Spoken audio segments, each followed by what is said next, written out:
İbn Şəddəd rahimehullah Salahaddin el-Əyyubinin namazını vəsf edərək buyurur ki, Salahaddin el-Əyyubi fərz namazlarını yalnız və yalnız məsciddə cəmaatla bir yerdə qılardı. Hətta xəstələndikdə, döşəyindən qalxa bilmədikdə imama xəbər göndərərdi. İmam gələrdi və namazlarını imamla bir yerdə qalxardı, güclə də olsa qalxardı və imamla bir yerdə cəmaat namazını qılardı. Və həmçinin buyurur ki, o gecə namazlarını və sünnə namazlarını qəti şəkildə olaraq tərk eləməzdi.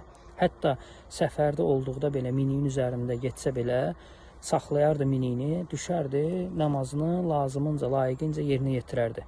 Salahaddin el-Əyyubi kimdir? Salahaddin el-Əyyubi 50-dən çox şəhər, qəsəbə, qala fəth eləmiş İslam sərkərdəsidir.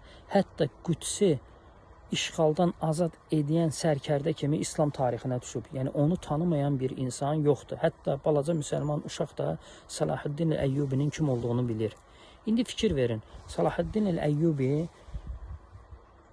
Allah üçün bu cürə əməllər etməsinə baxmayaraq namazına qarşı necə diqqətli idi. Ancaq bu gün insanlar çıxıb deyir ki, mənim qəlbim təmiz olsa kifayət edir, namaz qılmasam da olar. Sən Salahaddin el-Əyyubinin Allah üçün etdiyi əməlin 1000-də 1-ni eləməmisən. Ancaq onunla yanaşı Salahaddin el-Əyyubi baxmayaraq ki, Allah üçün müsəlmanlara o qədər yardım elədi, o qədər fəthlər elədi, ancaq bir dəfə də olsun namazına səhlənkar yanaşmadı.